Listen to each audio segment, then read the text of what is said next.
This is All of It on WNYC. I'm Allison Stewart. Happy Friday, everyone.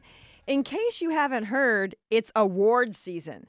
All next week, we'll hear conversations with Oscar nominees, including the director of Hamnet, Chloe Zhao, Wagner Moura, and director Kleber Mendoza Filho of the Brazilian political thriller The Secret Agent, Delroy Lindo and Miles Caton from Sinners, and Rose Byrne, star of the psychodrama If I Had Legs, I'd Kick You.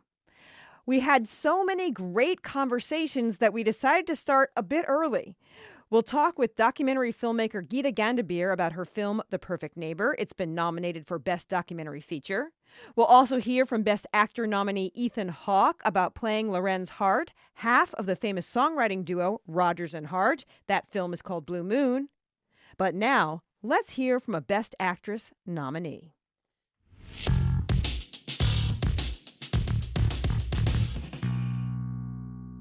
In the new film Sentimental Value, Renate Reinsve plays an actress named Nora, who has had issues with her father Gustav, who just happens to be a very famous Norwegian filmmaker, maybe past his prime. Nora and her sister really don't want to talk about their famous dad, who walked away from the family when they were girls while they were still young. But Gustav shows back up in the women's lives at a funeral from his estranged wife. He has a bit of an agenda. He's written a great script specifically for his daughter Nora. It might be his return to cinema, but Nora is not having it. She won't even read the script. But when Gustav goes ahead and casts a big Hollywood star in Nora's place, things get complicated. Sentimental Value has been nominated for 9 Academy Awards this year, including Best Picture, Best Director, Best Original Screenplay, and Best Film Editing. 4 of the film stars have been individually nominated, and one of them is Renate Reinsve up for Best Actress. When the film was released, I started by asking her to talk about the importance of the family's house, which is an image that opens the film.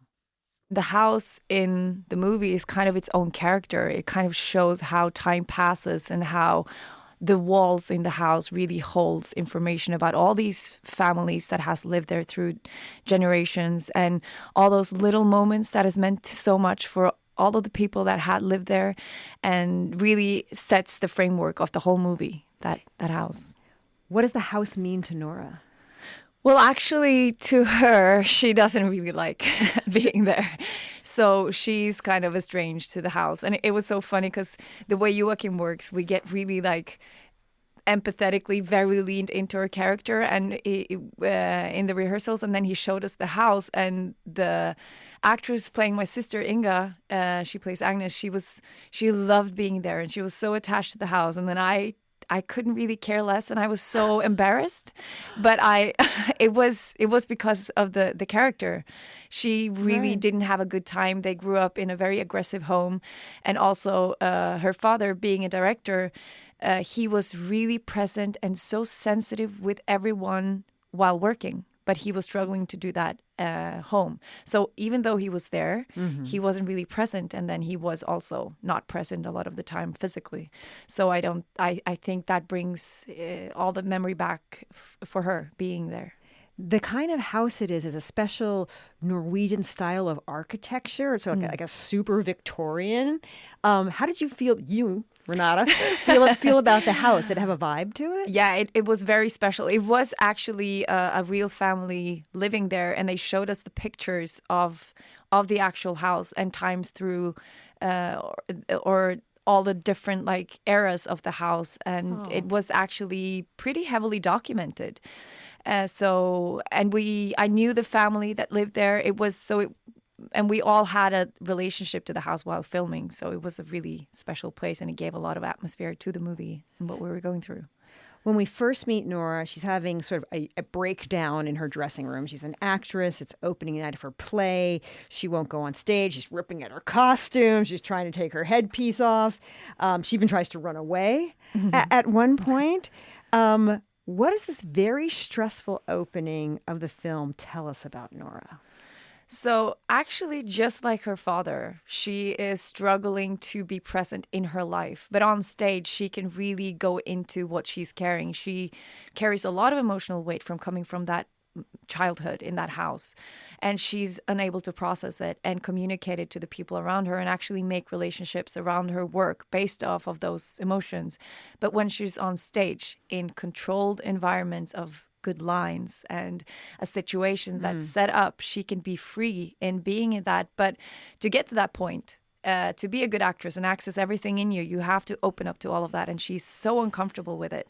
So she runs away and rips off her dress and really ruins it for everyone right before she goes on. And then later, when she's actually physically pushed on the scene, you can see that all of that emotional weight really is what gives her the force as an actress. So it's I love playing a good panic scene. It was a lot of fun playing that scene. What do you need to play a good panic scene? Well, you need the dynamic or the I think it's a comedic scene because I think it's very relatable, like how you don't really know it, but some things, to go into some things, are so uncomfortable that you panic and you don't want to go there, and that kind of resistance in small things. And this is, of course, a very big scene, but you have it, I think, in everything in your life sometimes. So that to me has a lot of comedy to it.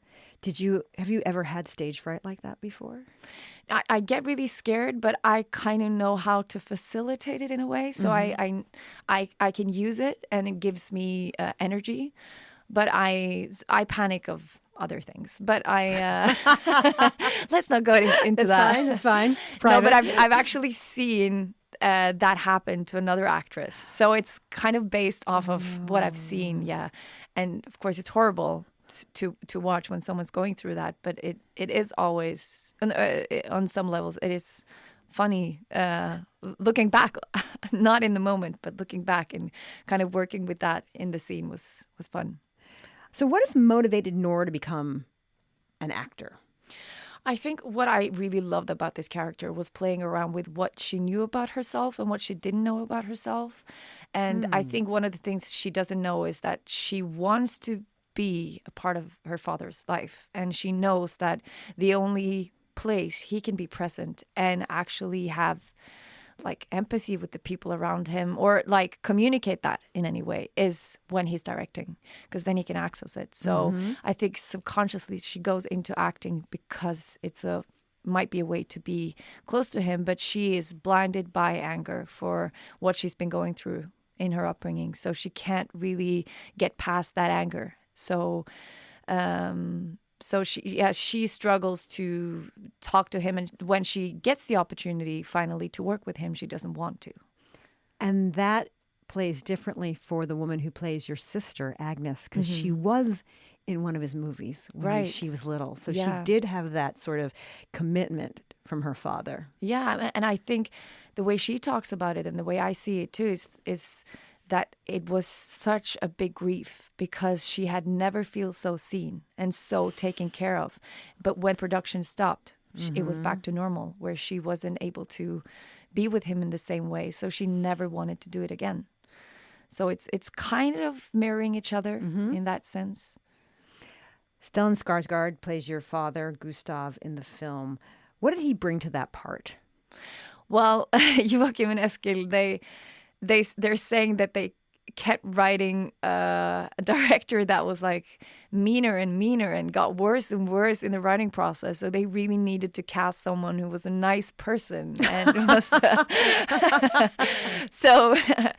so Joachim knew, and he had dreamed of working with Stellan Skarsgård for many years, but this was kind of it got more and more in the process that it was clearer and clearer that they had to cast Stellan. So he went to Sweden, had a big lunch, and Stellan talks about it like he was playing hard to get, and then eventually said yes when Joachim half started begging him to do the role. Yeah. But Stellan is so beautiful in the character and gives so much dynamic and gentleness to that character. Do you find him likable in the film? Well, you personally? Well, I do. I think that he's saying so many quite horrible things to his daughter, and he is judging her. Yes. But so he had to play against those lines, and I think Stellan does that in such a beautiful way, where he plays someone who really thinks he is a good person, and he is, but he's so clumsy, and he just doesn't know how to be good with his daughters. And you see him being a lot better version of himself with his actress that is played by Elle Fanning, Rachel Kemp. It's just very interesting how he built it. I feel all the actors in this movie has been given the opportunity to be really smart with their character, and Joachim really writes very complex he writes complex characters, and they're so layered and has so much dynamic to them. So it's really easy to play around for us, and we were giving the space to do that. One of the things I loved in the film is when Elle Fanning dyes her hair. Yeah. It looks quite a bit like you. Yeah. That was kind of, I didn't see that coming, and I was like, wow. I was shocked because we looked so similar when she had done that. It was, it was great because sometimes people seeing the movie for the first time, they don't really see, but suddenly they're really similar, but you can't really tell what it is the minute you see it. But no, it's a great idea. I think Gustav is also projecting the relationship he wants with his daughters to the role, and he really wants Nora to do the character and knows that it's only her that can do it. So he kind of tries to shape Rachel into his daughter. That is very funny and very sad. My guest is Renate Reinsve. She stars in the new movie Sentimental Value. The movie's in English and Norwegian. Was it written that way? Yeah, it was. So that was in the script. It was Joachim's choice. Yeah. What is it like to go back and forth between the language for you as an actor? Well, I of course, you get a different sense of depth when you speak in your own language. But I think all the roles that I have done in English, American, I've gotten to play someone that has moved from Norway to the US. So I could integrate kind of the estranged, like trying to communicate something that you have inside, so you can put it into the acting and kind of make a dynamic from that that obstacle. So for me, it's been I haven't played someone who's supposed to be American, and then you have to, of course, integrate more of the culture. But I could always be myself, just struggling a bit with the words.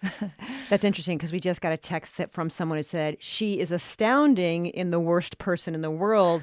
Can't wait to see her again. Oh, that's so nice. Tell me what you like about working with Joachim Trier.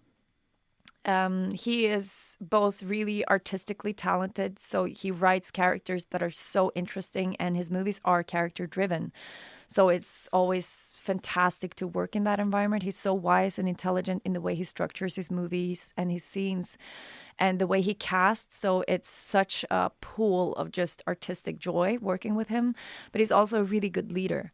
So he knows how to run a production, and we feel really safe and we can go really far because the way he gives time to everyone working, and he's really good at involving everyone and get everyone very emotionally attached to his vision. So the crew and the cast members are really like integrated, and we feel like a collective trying to make something. It's never about us. It's about the project. It's about the scene. It's about something, and then it's really easy when you don't have the responsibility of kind of making something good. You just try to find it there, and then it also gets really authentic and raw, I think. When on this film was Joachim Trier a good leader? Every single day. So Really? So he even from the beginning, like the way he structures his production from the beginning, it's so extremely, he goes into every single detail. So then you're so prepared. Every department is so prepared. So you can go really fast and you don't spill energy on something that hasn't been made a decision of.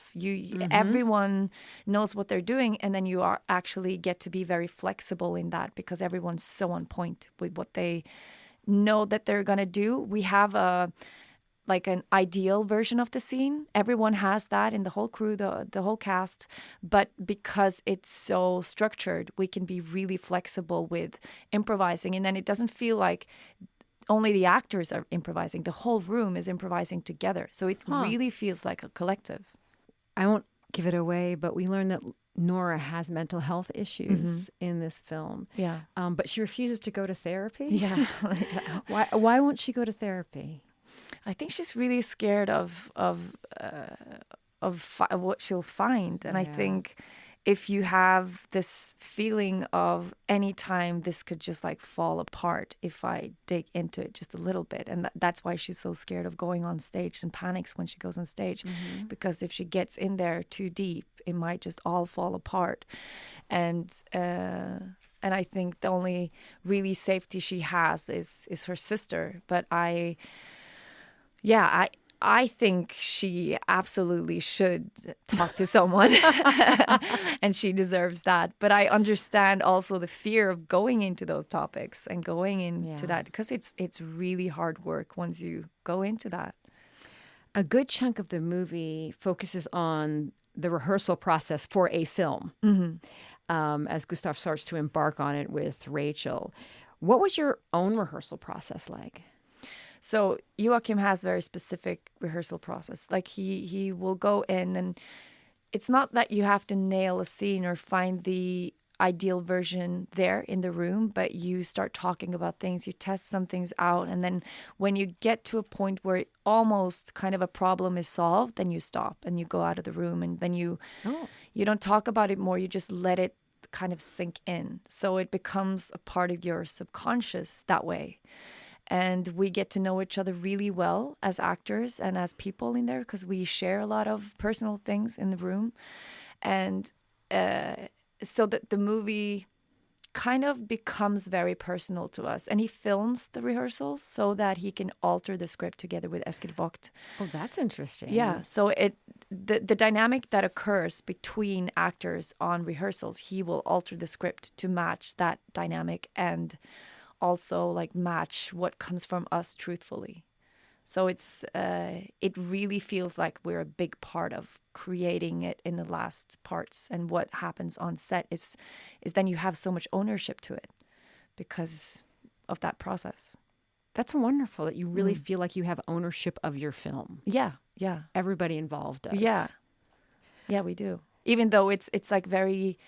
We all think are actors that love following a director's vision and can be free in that space. But it is fantastic to, feel that ownership. The movie at sometimes is very, very sad, but there's also a lot of hope in the film. What do you find hopeful about the film? Well, then I can't talk about the last scene. No, you cannot. No, but that is very hopeful. And it's not a... I love that the movie not necessarily comes to some like a beautiful ending where everything is solved, but there is so much hope in the complexity of how it ends and how those relationships are seen in the end of the movie. But I don't want to say what it is, but it's very hopeful. That was my conversation with Renate Reinsve. She's nominated for Best Actress for her role in the film Sentimental Value, which is up in 8 other categories at this year's Oscars, including Best Picture, Best Director, Best Original Screenplay, and Best Film Editing. Coming up, we'll turn to the documentary category with director Gita Gandbir.